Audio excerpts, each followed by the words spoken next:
大家好，我是秋平。前段时间我们在陕西看到一些悬空建筑，非常惊险刺激。这两天呢，我在查资料的时候看到，在山西河津悬崖绝壁上面也有一栋悬空建筑。通过画面我们也可以看到，这栋建筑呢，尽管说不算是太大，但是呢也是非常惊险刺激。想要到达这栋建筑不简单，必须呢攀爬一座大山才能过去，并且呢这座山也是非常陡峭的。另外呢，我看资料的时候看到说这栋建筑之前还有人生活，有人居住，所以呢我就比较感兴趣，今天来看一下。现在我们准备爬山上去了。听工作人员说，正常走要1个小时，如果是我的话，估计要2个小时吧。大家看一下，非常陡峭的。我们现在是在山脚下面，给大家看看那个建筑在哪里啊？在那个位置，完全是在山顶。可能视频里面看的不那么清晰，我直接用眼睛看的话是非常陡峭的，得这样爬上去，应该也是挺难走的，慢慢走吧。一般那样的建筑啊，基本上都是寺庙或者道观。在这个去的路上也有一个庙宇，估计也有一段历史。在山西这个地方啊，逢村能够见到庙啊，而且是非常多，这是土地神的。那现在算是正式爬山了，一般是庙宇或者道观。我在网上查资料的时候，这座殿宇里面供奉的人呐，是与众不同的，跟我们平时看到的有点不一样。最近爬山比较多啊，我们很多人想到的悬空寺就是山西大同那个悬空寺，感觉非常惊险刺激。那实际来讲，在山西有很多悬空寺、悬空建筑啊，惊险程度很多呢，都比大同那个悬空寺更惊险、更刺激。包括在陕西也有，之前我们看的那个龙门洞就比大同的那个更惊险。我们车可以直接开到这个山脚下面，还是挺方便的。下了车就可以徒步上山了。我在这里听到上面有人呼喊，就证明已经有人登顶了。这些地方如果是在陕西关中靠北边的话，感觉是那些帝王陵墓群的山体一样啊。这个跟我们之前看的孙悟空悟空禅师塔那个山体挺相像的。上次我是没有爬上去，那今天要尝试一下。可能最累最惊险的就是这一段，反正我这样看的话，坡度有70-80度。我通过手机给大家看一看那个建筑在哪里，在这一块。我们得从这里绕上去，是不是挺远的，挺陡峭的？我也不知道我能不能走上去啊，但是我希望我能走上去，得尝试一下。又碰到2个人了，那证明这上面这栋建筑每天都有人来参观呢。到现在还好走，还没到难走的地方。今天没有太阳，但是天气灰蒙蒙的，感觉有点像雾霾一样的。在下面感觉没那么陡，走到这个半山腰才感到很难爬呀。你像那栋建筑在那个位置，大家看一下惊不惊险，完全是悬挂在崖壁上面的。然后我们要从右边这样攀爬上去，然后来绕过去，确实挺难的。在这里呢也有几个人，他们爬的也不是太快，完全得是走这种石头上去。我看他们攀爬也不容易，你看，特别是这里，手脚并用啊，就是攀爬岩壁。我争取爬上去吧，因为现在我也不知道。走到这个地方，和我们前段时间去看悟空禅寺塔很相像啊。到了半山腰，就非常陡峭了。这里看起来基本上跟垂直一样的，刚才说70、80度，真的是差不多啊。这个下面还好一点，越到那个半中间越陡峭。我刚刚在下面就看到他们几个人在爬，结果呢，爬了这么久，还在半山腰，还没上去，也是边走边停啊。现在开始爬13了，休息了一下，已经有人下山了。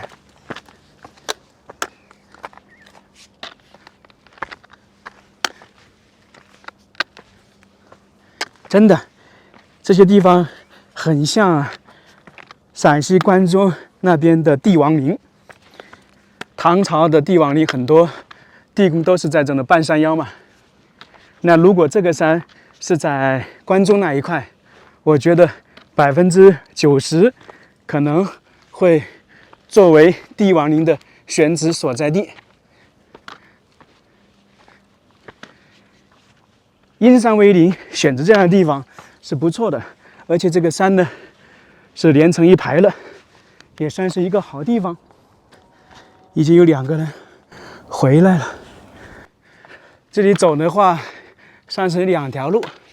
就听刚才他们下山的人说，一条呢是这种平缓的，另外一条呢是这种直接爬石头，比较惊险的。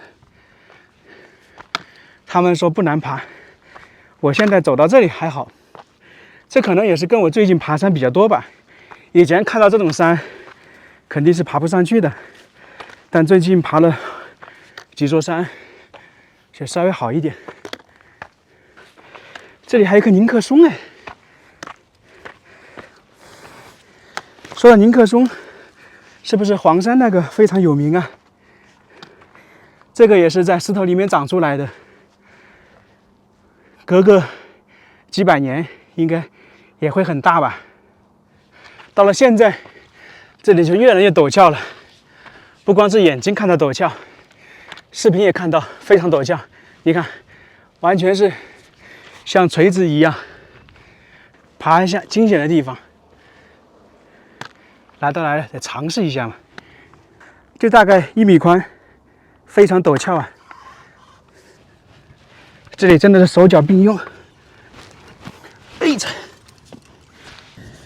还好，手脚并用就能上来。下面那2个人是刚刚下山的，在那里休息。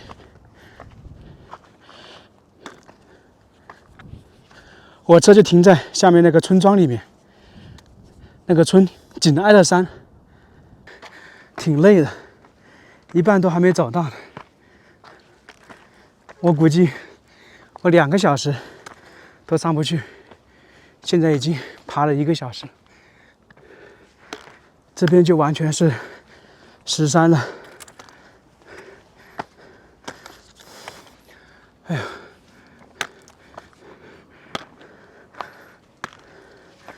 真难爬呀！真的是只能边休息边走了。又有2个人下来了。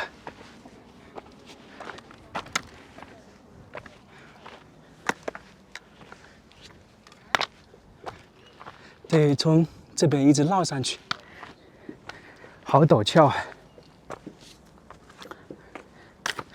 爬完了这个，我过段时间可能又会去山西的一个悬空栈道走一走，也是比较陡峭的，因为山西特别多嘛。Hello， 难爬不？咱们从外地过来爬来了。对呀、难不难爬？一半都没到吧？到了。哦，没有拍个小视频。从哪里过来？我从南方江西，这边现在就真的是登山梯了，弄了一些铁链，也是为了保护大家，因为没有铁链的话，直接沿着崖壁是比较难走的。这都是人们开凿出来的，我估计这修建也没有几年了，完全是在崖壁上行走。可能在10年前、20年前，这里都没有这么好走，肯定是没有铁链的，因为看这个新旧程度看得出来。你看我们现在就已经到悬崖边了，这边还不算是很陡峭，越往上越陡峭了。还真别说，这上面开凿的这个 S 型的通道，比刚才在山下还好走一点，就不会那么吃力。以前人们就是从这里爬上来的，从我猜想，这个可能真的没有几年了，因为可能就这些比较危险嘛。为了让大家参观方便，就开凿这样的道路出来。旁边是一条国道，从那里就开始进山了，一步一个脚印。我们要走到那个地方去，还挺远的，估计现在可能只是爬了一半吧。到了这边，给大家看看道路，这是现在修的，以前可能就是沿着这边石头往上爬。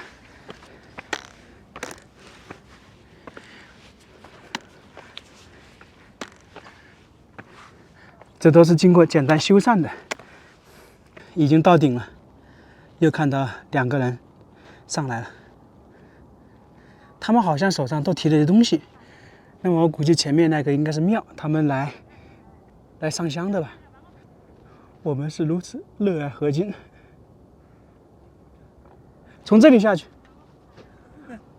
这个是已经往回走的，那边来了3个人，应该是烧香的。在这里看一下到底有多陡峭，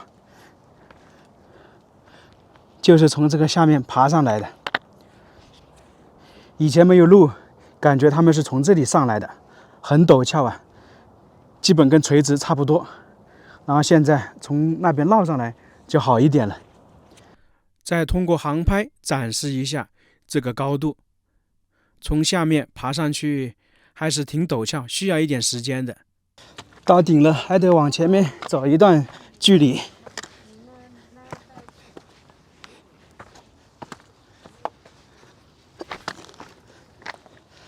我都没想到我能爬上来，因为看刚才确实是非常陡峭啊。不过好就好在路呢好走一点。那这一块应该算是进入到吕梁山里面了，全是大山。山西的很多这种庙宇道观都是修在山里面，特别多啊。我估计按照数量来讲，全国山西的寺庙应该是最多的。走了差不多2个多小时，终于快到了，就在我身后一点点，现在准备过去看看周边的环境，完全是在悬崖绝壁上面。这也是后面开凿的道路，以前没有这么好走的。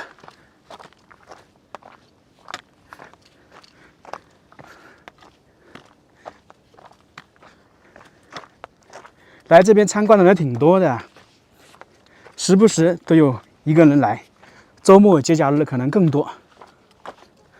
刚才我们也说了，在这些地方的建筑啊，一般是寺庙或者是道观，这里应该也是差不多。刚才我们来的时候也看到很多人带了一些香过来。终于到了，我在江山庙等你。那这个地方是叫做江山庙，估计这座庙也有几百年的历史啊。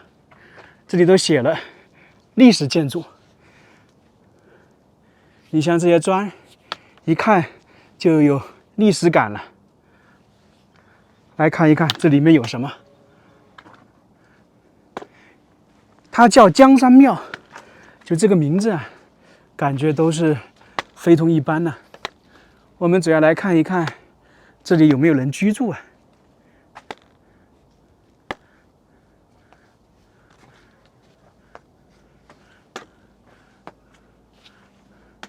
这个是观音江山庙，单单江山这2个字就让人敬畏啊。也就是说，这座庙宇是非同一般，这完全是挂在悬崖绝壁上面的一栋建筑。经常说山不在高，有仙则名；水不在深，有龙则灵。那这个地方就可以衬托前面2句了。然后从远处看这座殿宇的话，又能够感受得到地势之险要，环境之优雅，景色之宜人，真的是让人叹为观止啊！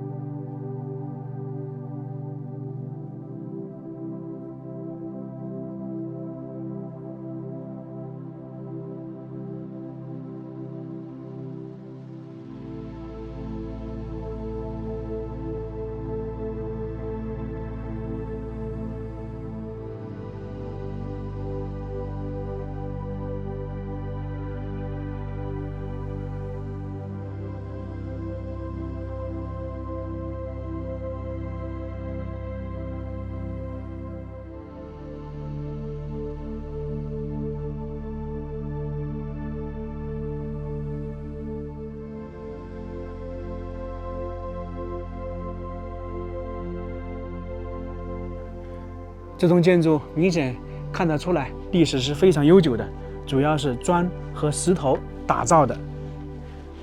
我就在想啊，在这个上面，这些砖是怎么运上来的？石头可能就附近开垦的，那这些砖和木头要运送上来就比较难了。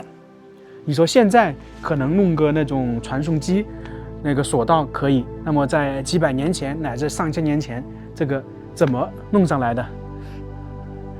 以前的人真的是比较厉害呀。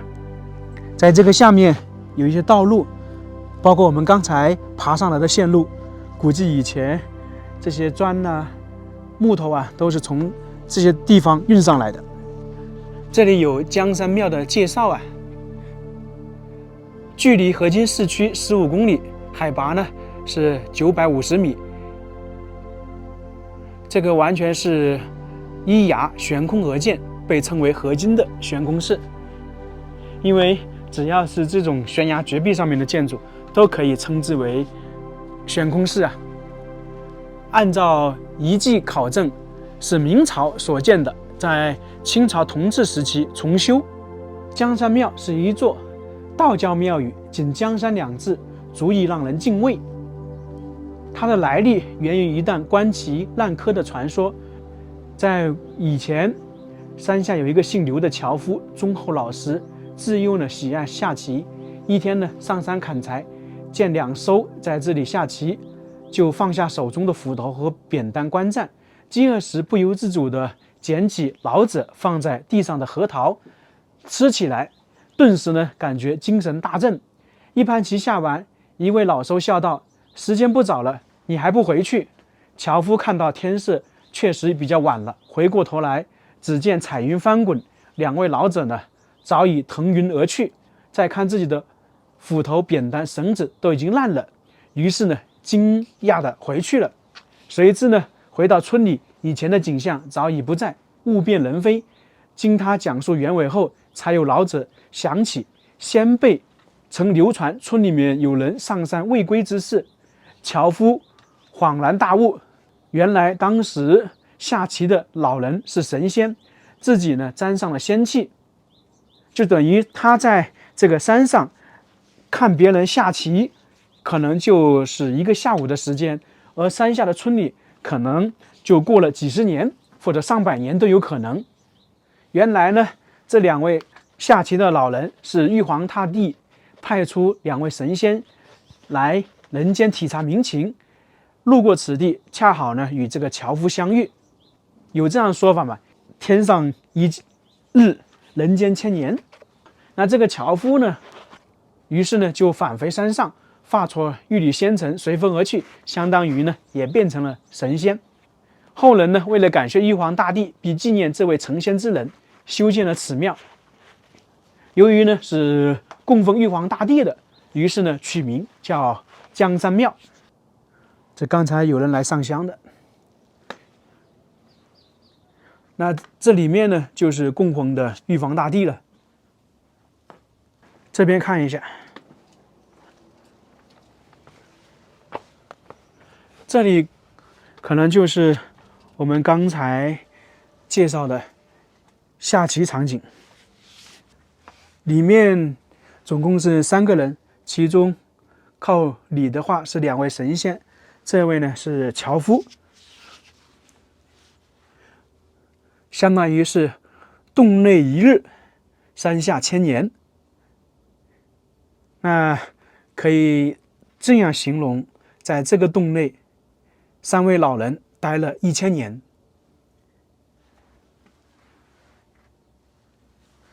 这位樵夫在这里陪他们下棋，看他们下棋，沾染了仙气，最后呢也成仙了。我们再看看外面的风景，这旁边都是悬崖绝壁啊。到这里又老话常谈了，真的是很佩服以前能够在悬崖绝壁上面建造寺庙的人们。